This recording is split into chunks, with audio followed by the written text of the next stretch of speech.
Энэ өдрийн мэнд хүргэе үзэгчдээ номхон тэмээг ноолход амар, ноомор хүнийг зархад амар гэдэг үгээр тоон тайм хөтөлбөрөө эхлүүлж байна.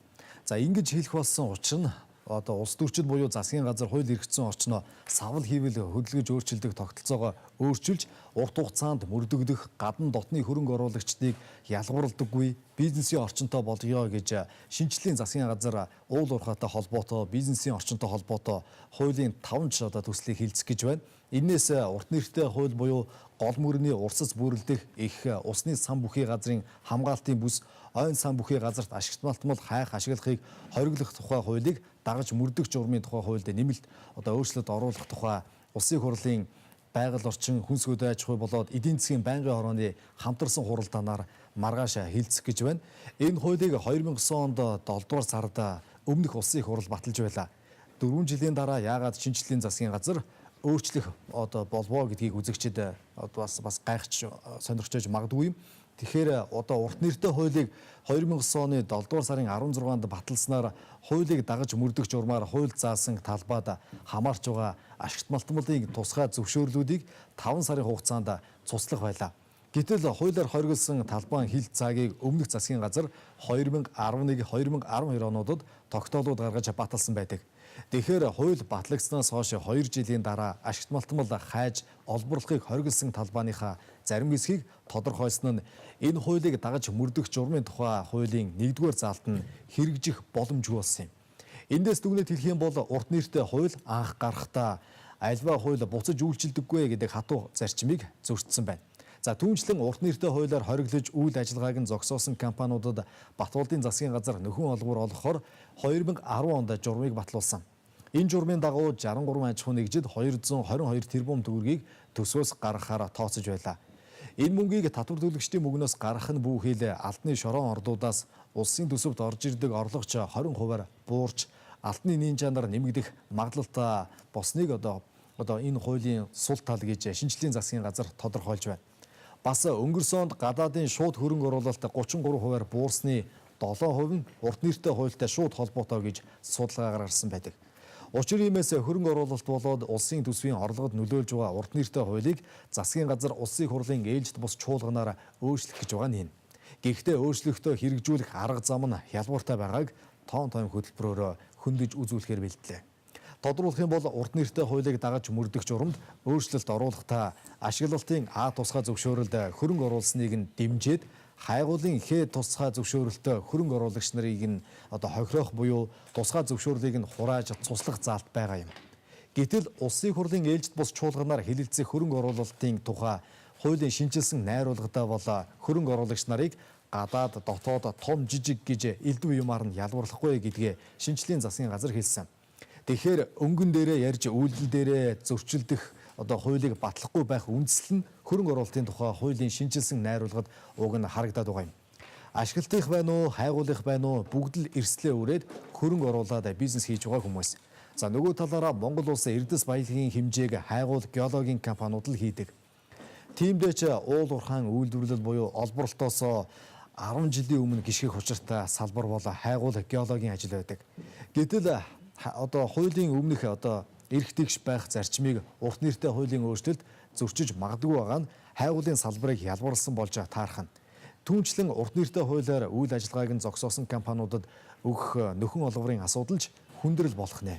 Урт нэртэй хуулинд хамрагдаж байгаа компаниудыг тоогоор нь та бүхэнд ангилж хэлэх юм бол 827 аж ахуй нэгж хамрагдаж байна. Эдгээр аж ахуй нэгжүүд хайгуулын 909 тусгай зөвшөөрөл, ашиглалтын 427 тусгай зөвшөөрөл эзэмшиж байгаа.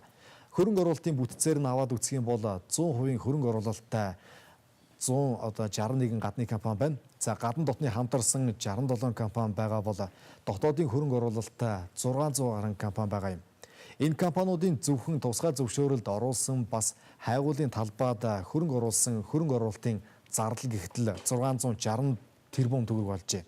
Тэгэхээр та бүхэн дурдсан тусгай зөвшөөрлүүдийг цуцалснаар улсын төсвөөс буюу татвар төлөгчдийн мөнгнөөс багаар утгад 660 тэрбум төгрөг нөхөн олгорт гарах тооцоог маргааш улсын хурлын ээлжид бус чуулганаар хилцэх гэж байгаа юм а. Тиймээс далаад тусал гихчээр төсвөөс нөхөн олгуур гарахгүйгээр шийдэх нэг санааг улсын хурлын гишүүдэд нэмэрлээ. хайгуулын хээ тусгай зөвшөөрлийг 9 жилийн хугацаагаар олгодог учраас урт нэртэй хууль гарахаас өмнө олгогдсон хамгийн сүүлчийн тусгай зөвшөөрөл 2018 онд дуусгаруулах юм. Тэр хүртэл мянгад нэг олддог нөөц буюу ордыг олж чадаагүй нь зах зээлийнхээ жамаар тусгай зөвшөөрлөө цуглуулж шигшигдэх нэг шийдэл байна. За өөрөөр хэлэх юм бол 660 тэрбум төгрөгийн нөхөн олгоор төлөхгүйгээр төсөвт элдв дарамтгүйгээр урт нэртэй хуулийг хэрэгжүүлж болох нэ гэсэн санааг дэвшүүлж байгаа юм. За урт нэртэй хуулийг анх Бат Эрдэнэ гишүүн санаачилж сэтэж байхдаа бол ой мод гол усаа гээд байгаль орчноо зүй зохистой уул уурхайн ашиглалтаас хамгаалах зорилготойгоор батлуулсан байдаг. За хуулийн анхны зорилгоос дүгнэх юм бол хайгуулын компани, олборлолтын компани хоёрын аль нь байгаль орчинг илүү сүйтгэдэг вэ гэдгийг ч бас бодоод үзэх шаардлагатай болж байна. Бид энэ асуудлаар үргэлжлүүлээд Эрдэс баялагын эдийн засагч Наранбаатартай ярилцах болно.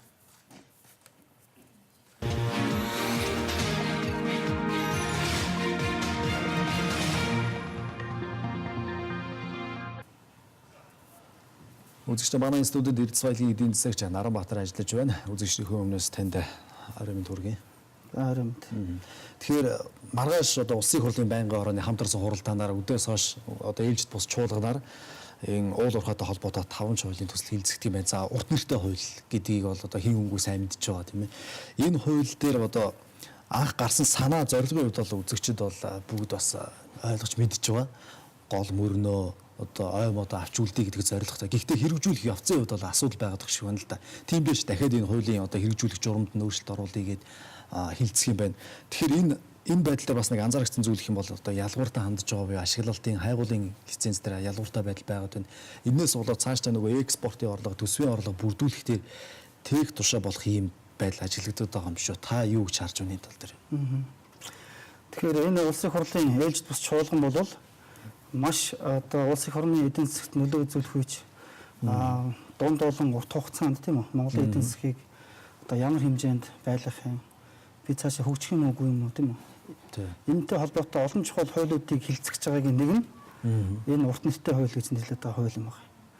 За урт нэртэй хууль гэж юу гэсэн юм бэ? Энэ бол ойн сан, усны их тийм ээ. Усны сан бүхий газарт бол ашиг налтмал хайх, ашиглахыг хоригдсон тухай хууль. Тэгээ нэр нэг урт учраас энэ бол урт нэртэй хууль гэдгээрээ бол ард түмний тунд их түгээмэл болоод байгаа. Тэгээ хэлгэж ямар болчиход байгаа. За яагаад энэ хууль гарах үндсэн шалтгаан болов гэж. Монгол улсын эдийн засаг үнэхээр хүнд нөхцөл бол алтны салбар авч гарч ирсэн. Алтны салбар. Тэр үед бол Монгол улс төмөр олборлдог байлаа. Тэр үед Монгол улс нүүрс экспортлдог байлаа. Зөвхөн Эрдэнэ гэдэг ганцхан сайлын үнэтэй. Зэсийн үн унсан, улсын төсөв согтогдсон. Энэ үед бол ганцхан гарц бол алтны салбарыг хөгжүүлэх явдал байсан. 97 оны ашиглалтын тухай хууль гарснаас хойш тэр үед бол үнэхээр эцсийн зах зээл муу хүнд байсан энэ үед бол алт хөтөлбөрийг боловсруулсан. Алт хөтөлбөрийг боловсруулад үндсэн зорилгодоо хүрсэн. Яг тэгэхээр Монгол улсад валютын нөөц байхгүй учраас бид бол манай төгрөгийн ханш нэлээд суларч байсан. Яг өнөөгийн байж байгаа бодит байдал бол тэр үед давтагдчихлээсэн байхгүй. Тийм учраас энэ эдийн засгийн хүндрэлтэй нөхцлөөс гарахад бол алтны салбараа дэмжих зөв юм ба гэд очир утгаа бол алт хөтөлбөрийг санаачлаад ингээд хэрэгжүүлсэн тухайн үедээ үүрийг гүйцэтгсэн юм. Эдийн засгч өөрөөгөө ч өгсөн. Гэхдээ ганцхан зүйл бол байгаль орчны нөхөн сэргийн асуудал тэр үнэхээр тэр үед бол бодож чадаагүй. Тэр энэ алдаа бол өнөөдөр бол маш том проблем үүсгэж байгаа. За эх орондоо хайргүй хүн гэж байхгүй. Бүгдээрээ эх орондоо хайртай. Ягаад бид энэ нутагт өссөн, энэ нутагт амьдарч байгаа хүмүүс. Голтойгоо байх хэвээр, голтойгоо байх хэвээр, устойгоо байх хэвээр, бас эд соёлгоо зөв энэ экологтойгоо тэнцвэж олборлох хэвээр. Тэгэхээр Бат Эрдэнэ аврагын хувьд бол энэ хуулийг гол санаачсан автор гэж ярьдаг. Тухайн үед 2009 онд энэ хуулийг гаргаж ирж байхдаа бол ард түмэн бол алгаад хүлээж авчихсан. Энэ бол маш зөв. Бат Эрдэнэ авраг бол ард түмний баатар болж ирсэн л дээ. Тэр үед бол би бол бас залуу хүүхэд байлаа. Гэхдээ бол ирээдүйд очиж болох эрсдлийнхэн талаар бол зөндөө олон судалгаа хийж танилцуулсан боловч харамслал хийж хараагүй. Өнөөдөр валютын нөөц чинь юу юм бэ тийм үү? Тухайн улс орн алттай байж тухайн улс орныхын үндэсний тэмдэгтийг хамгаалдаг байхгүй. Долларын нөөц нь. Өнөөдөр төгрөгийн ханш унаас сулраад ирэхээр Монгол улс алтгүй учраас яаж байна? Үнэт цаас гаргаж тийм үү? Засгийн газар алтны ордууд биш. Засгийн газар Монгол улсаа барьцаан тавьж хагаад зээл мөнгө хэвлэж байгаа шүү дээ. Энэ бол нууц биш. Тэгэхээр алт олборлолт гэдэг чинь өөрөө цаана эдийн засгийн агуулгаас гадна тухайн улс үндэсний валютын баталгаа гэдгээр стратегийн чухал ач холбогдолтой юм байна. Тэгээ энийг бол хилцэхээр бол одоо ойрын хугацаанд яригдж байгаа нь бол зөв зүйтэй. Гэхдээ бол би дахиад нэг зүйлийг хэлье. Энэ хуулийг бол би эсэргүүцээгүй. Уудуурхайхан ч эсэргүүцээгүй. Хайгуулынхан олбор гэж байгаа хүмүүс эсэргүүцээгүй. Гагцхүү байгаль экологтой ээлтэй бид нар ямар шаардлагын дагуу энэ одоо нөхцөлийг хийх ёстой юм бэ? Тэр шаардлагыг засгийн газраас тодорхой тавь. Хууль хэрэгжүүлэгчдийн зүгээс төрөөс тодорхой стандарт шаардлагуудаа тавь. Тэрний дагуу хуулийн хүрээнд ажлыг хийсэн л хүсэл байна. Гэтэ энийг бол байгалаа сүйтгээд Монгол их орны ухаж түнхөөд ингээд унгахч байгаа асуудал юусэн биш. Тэр талаас нь бас одоо гуйлж их юм бол зарим хүмүүст хатуудаж сонсогдож магадгүй юм л та одоо буруу ойлгодог ч юм уу яг энэ талаар нь туйлширч ойлгож байна гэж бас зарим хүмүүс тайлбарлаж байна. Энэ утгаараа өнөөдөр төрийн ордонд бас нэг асуудал болох шиг бол эдийн засгт өрөөгөөжтөө байгаль орчиндөө ээлтэйгээр хэрэгжүүлэх бай. Мэдээж экологи авч үлдэх ёстой хууль. Тийм болохоор чухалчилж одоо энэ хуулийг хилцэж байгаа. Гэхдээ хамгийн гол нь хэрэгжүүлэх арга замд танаас би асуусан ялбартай байдал байгаад байна уу гэж. Хайгуулын ашиглалтын гэдэг дээр хайгуулын компаниуд маш их эрсдлийг үүрээд гадны биржүүдээс хөрөнгө татаад ордын хэмжээнд авчирсан байдаг. Эрдэс баялагын зөвлөлөөр нөөцөө одоо бүртгүүлээд Монгол улсын газрын хэвлэлийн баялагийг нэмэгдүүлсэн байдаг. Тэгээд ашиглалтын болгоод ингээд явахч байтал энэ хуулиас одоо үүдэлтэйгээр одоо тех тушаа байдалтай юм хаалт бий болж байна л да. Тэгэхээр энийг одоо цааш нь одоо яаж зүйтэйгээр одоо хэрэгжүүлэх ёстой юм бэ? Ямар шийдэл вэ эндээс гарах? Монгол улс хөрөнгө оруулагчдыг урьж дуудсан шүү дээ. Бид ийм машин албатын тухай хуультай. Ийм гадаадын хөрөнгө оруулалтын тухай хуультай. Тэгээ манайд хөрөнгө оруулагчийг дуудсан байхгүй. Тэнд бол гадны хөрөнгө оруулагч биш, дотоодын хөрөнгө оруулагчнаас хөрөнгө оруулалт хийсэн. Гэхдээ хөрөнгө оруулалт ихтэй яг тухайн үеийн хөрөнгө оруулалтын орчныг л харж байгаа байхгүй. Ирээдүйд бид нар хөрөнгө оруулалт хийсний дараа хэн лицензийг хураана гэж мэдэх юм бэ?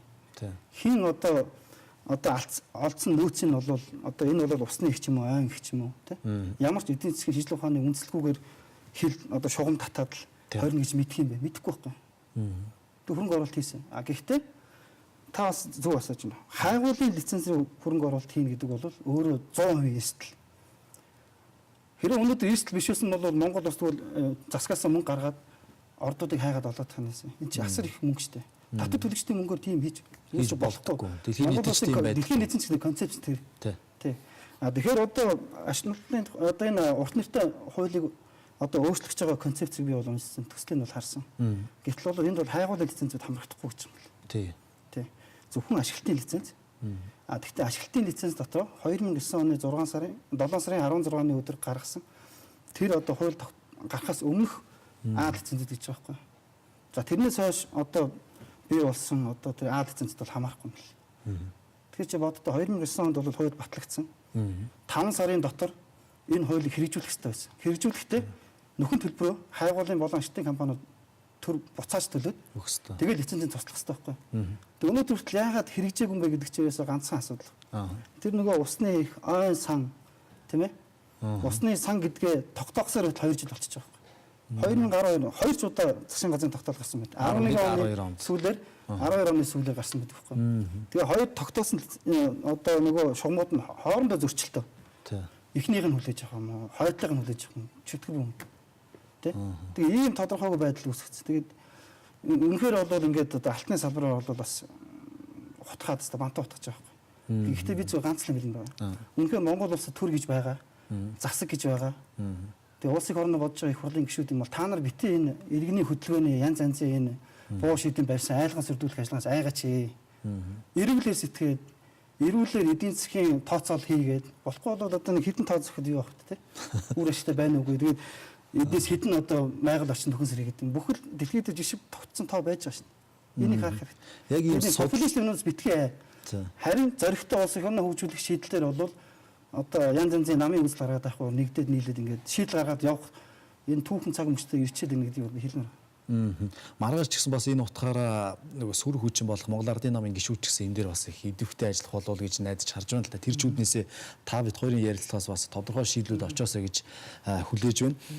Яг энэтэй холбоотойгоор та сая хэллээ нөхөн олгуур гээд 222 тэрбум төгрөг гэж 11 онд анх тооцоо гаргаж байсан. Одоо бол нэг энэ хууль зааснаар бол 666 тэрбум төгрөг бол 660 тэрбум төгрөг хамгийн багадаа нөхөн олгуур болгож гаргах юм байна. Тэгэхээр нөгөө төсвөөс буюу татвар төлж байгаа бидний мөнгнөөс л гаргах юм байна л да. Ийм хэмжээний мөнгө бас шийдэхэд хэцүү учраас эндээс одоо аль болох төсөвт дарамт учруулахаар гарах шийдэл нь ямар шийдэл байна вэ гэж харахаар энэ одоо лицензийг өгч байгаа тусгай зөвшөөрлийн хугацаа нь 9 жилийн хугацаатай байгаа тийм ээ 3 жилээр гээд. За 9 онд авсан лиценз бол 18 онд дуусах юм байна. 4 жилийн дараа гэхэд бол төсвөөс мөнгө өгөхгүйгээр тэр хүмүүс одоо үнэхээр орд болгож чадахгүй бол эрсдлээ би 100% үүрлээ гээд тоглоомын дүрмээс ингээд шударгаар гараа явах одоо бас нэг юм арга тал байх шиг. Та энэ тал дээр ямар бас гарцыг олж харж байна? Би нэг сонин тойлох уу. 2018 онд Монгол бас хайгуулын лиценз болно. Байхгүй болно. Байхгүй болно. Ямар ч хайгуулын лиценз байхгүй болно. За ачлалын лицензүүд үлдэнэ. Тэгээ хайгуулын лицензээс одоо орж байгаа одоо лицензийн төлбөрийн татвар хэмжээ бол байхгүй болно. За хайгуул байхгүй болно гэдэг чинь цаашдаа Монгол улс нэмэгдэж Эрдэс баялагын хэмжээ нэмэгдэхгүй л гэсэн үг үст. нөөц байхгүй. Одоо байгаа нөөцөн дээр бид тооцоолох их болно гэсэн үг. А ер нь эрдэс баялагын салбарыг урт хугацаанд хөгжүүлэх юм бол энэ геолог хайгуулын ажил чинь доор хийж 10-аас 20 жилийн нөөцийг төрүүлж явуулж явах хэрэгтэй юм шүү дээ. Геологийн салбар тэгж төрүүлж Бид нар бол одоо ингээд хөлөө ингээд бочоод тэгээд одоо биеэр ингээд угшаа явах гэдэг байхгүй. Явж чадахгүй. Урт хугацаанд бол. Тэгэхээр яг энгийн иргэдэг энэ уул уурхай хайгуул геолог гэхээр байгаль орчныг сүйтгэдэг юм шүү гэж магадгүй ойлгож байж магадгүй л дээ. Тэгж ойлгож байна. Нөө ашиглалт буюу уул уурхай үйлдвэрлэл нь илүү их сүйтгэдэг талтай. А гэтэл нөгөө хайгуул бол нэг өрмийн машин ямар байдлаар ямар хэмжээтэй тавьдаг юм бэ тэрийг одоо та сайн мэдж байгаа. Тэгээ зөв энэ хуулийн хүрээнд хамгийн их өртсөн нь бол алтны салбар яа харахгүй юм. Яг тэгэхээр алтны салбар чих онцлогтой. Мэдээж та бодтой газрын хэвлэлд байгаа тэр баялагийг авч иж тэгээ дараа нь түүнийг нөхөн сүрээ явахгүй асуудал яригдэн штэ. Гэтэл үйлдвэрлэл явж байгаа үед бол энгийн одоо жирийн одоо хөдөөний ард иргэдийг торхирал хөдөлгөөн ганц хоёр хүний сонирхлоор торхиж байгаа байхгүй. Тэгээ хардаа одоо газар эвдэлсэн сүдэлсэн байгаа гэж хэлж байгаа. Тэгээ харахад бол эвдэлсэн сүдэлсэн л байгаа байхгүй. А гэхдээ юм олборсны дараа бол нөхөн сэрээгээд явдаг зарчим. Ялангуяа алтны шороо орд бол ашиглалтын зардал багтай. Маш энгийн технологи. Нөхөн сэрээхэд бусад технологиудтай харьцуулбал 100% нөхөн сэрээх болцоотой төсөл өгдөг байхгүй. Тэгээ тийм учраас энийг бол зөв одоо экологийн шаардлага тавиад байгаль орчны стандарт шаардлага тавиад хэрэгжүүлэхэд ерөөсөө тийм алдах юм бол байхгүй. Харин үндсэн ордууд оюутлогоо ч юм уу одоо ингээд алтны том төмрийн хөдөн үндсэн ордууд бол нүүрсний ордууд бол асар том уурхай нөх үүсгдэг, гүнзгий үүсгдэг. Тэрийг бол бүгд нь битүүлнэ гэж бол байхгүй шүү дээ. Тодорхой хэмжээний одоо хажууг нь алуулах юм ийм шаардлага тавигддаг. Тэгэхээр алтны шараа ордын салбар бол нөхөн сэрэгттэй бол харьцангуй одоо сайн ийм юм. Тэгэхээр зөв талаас нь бодоод хэрэгжүүлээд явах хэрэгтэй. Тэгэхээр улсын хурл ээлж тус чуулганаар гадаадын одоо хөрөнгө оруулалтын тухай бас хуулийн шинжилсэн найруулга хилцэж байгаа. За энэ дээр бол засгийн газрын тэргүүн хэлэхдээ бол бид нар гадна дотны хөрөнгө оруулагч нар жижиг том компани гэж ялахгүй гэдэг ийм үзэл баримтлалыг хэлсэн л дээ. Яг энэ урт нэртэй хууль дээр бол бас ингээд ашиглалтын хайгуулын ингээд хэлж байгаа нь магадгүй дээр хайгуулын олборлолтын дээр одоо хайгуулын лицензтэй тусгай зөвшөөрөлт ажиллаж байгаа хүмүүст бол бид нар тэгвэл энэ ялгуурлагдаж байгаа нэг талд нь орж байгаа юм шүү гэдэг ийм гомдол харагдаад байна л да. Харагдаж байгаа. Гэхдээ яг хуулийг бол хоёр талаас ойлгох хэрэгтэй. Нэгдүгээр яг иргэний хөдөлгөөний хүсэл байсан, ард иргэдэг турхсан. Түүний цаана бол нөгөө нөөцөн тогтоогдоогүй хайгуулгын талбай дээр одоо тэр хүн шатчихж байгаа байхгүй эрсдэл хийсэн. Тэгээд тэр шатцсан мөнгө олж авахын тулд бас одоо улс төрийн нэр бүхэн нөхдүүдийг лоббидсан гэж магадгүй л байгаа байхгүй тийм байхгүй. Тэгэхээр бас тэр талаас нь бас ирж харах хэрэгтэй. Хоёрдугаар тэр орон нутгийн ямар ч нөгөө лицензгүй зүгээр нинжагаар олборлох хүсэлтэй тэр иргэд. Бас нинжагаар ашиглалт явуулах хүсэлтэй компаниуд байгаа шүү. Тэ? Лиценз үгүй хуулийн этгээдүүдийг татвар төлөлт мэдүүлсэн юм байхгүй. Хин ямар төрлийн цалин өгсөн бүү мэд. Ийм л байхгүй. Тэгээ би хараад байгаа. Дизель түвшний одоо зардал буурсан уу гэвэл Монголд өсөөл байгаа. Тэ. Дизель түвш гүйжэнэ гэдэг цаана уулын үйлдвэрлэл явуулаа байхгүй. Оюутлогоо 5-7 нөлөөллийг хасж байгаад би хэлж байгаа шүү. Би чи өөр шороо ордын холболт яваад байна. Бүр нөгөө нинжанууд чинь бүр алан бос болсон ингээд техникээр ухаж байна. Тэгээд тоног төхөм зарцаа компанид бас жижиг тоног төхөм зараал байгаа байхгүй. Тэг чи үйлдвэрлэл явж байна. Гэтэл алтан маань хаана вэ өнөөдөр? Монгол банкнд байхгүй нэ. Валютын баталгаа олж чадчихна байхгүй. Тэгэхээр энэ бол цаашаа хилээр гарч байгаа нь бол яалтч гүн хэд гарч байгааг бид нар мэдэхгүй. Тэгэхээр энд зөвхөн тэр орон нутгийн болон орон нутгийн засаг захиргааны одоо нэгдсэн мафас гадна би маф гэж байна. Тэрнээс гадна гайл татвар тий. За магадгүй одоо авто тэмцэх газрын ч юм гол чухал ийм сүлжээ бол үүссэн байхыг үгүйсэхгүй. Би бол иргэн үнэвд хардах хэрэгтэй байхгүй. Яг гараа авчиж байгаа юм чи тийм. Үйлдвэрлэл нь яваад байдаг. Та сая бас шархаа нөхөх лобби байж магадгүй гэж их чухал юм хэллээ л дээ бодож та. 660 тэрбум төгрөг гэдгийг яагаад гаргаж өгөхөр болчихв. Энд үнэхээр одоо за ерөөсөө ингээд нөхөн олгоор засгийн газраас аваад бид нэр төсөөс аваад ингээд болчихё гэдэг ийм лобби бас байхыг үүсэхгүй бас нэг талаас ийм хардталт бас нийгэм төрөх магадлалтай. Тэгээд нөгөө талаас аваад үсэх юм бол заавал одоо ингээд төсвөөрөө дамжуулаад одоо эдийн засгтай юм дарамттайгаар энэ хуулийг хэрэгжүүлэх шаардлага байна уу? Ер нь заавал энэ хуулийг хэрэгжүүлэх шаардлага нэг талдаа одоо байхгүй юм шиг бас хүмүүс таардаг. Одоо бид бол хэрэгжүүлэе гэж явж байгаа байхгүй. Тийм. Бид ч юу бах те ер нь төр засаг. Тийм. Тэгээ өмнөх засагч тэр одоо байгаан засагчдыг хэрэгжүүлээ гэдэг байгаа. Ерөөсөө энэ хуулийг бол хэрэгжүүлэхгүй гэж хэн ч хэлээгүй. Хэрэгжүүлээ. Гэхдээ хэрэгжүүлэхэд хуулийн зааснараа иргэн нөхөн төлбөр болгоо. Та хэлж чинь 666 тэрбум. Түүний чинь 150 тэрбум нь хайгуулын лицензийн төлбөр. За 60 гаруй тэрбум нь ашиглалтын лицензийн төлбөр. Бус нь бол цэвэр хайгуулын зардал, цэвэр өрөмтгийн зардал байхгүй. Тэгээ тэнд бол тоногдох хөрөмжийн илэгдэл мэлгэдэл янз янзын ерөөсөө ороогүй шүү дээ. Үний цалин байлан зүгээр өрөмийн зардал. Геофизикийн зардал. Ингээд 660 эдэн тэрбум төгрөг. Тэгээд бусад мөнгө бол өгөөд энэ хуулийг хэрэгжүүлж болно.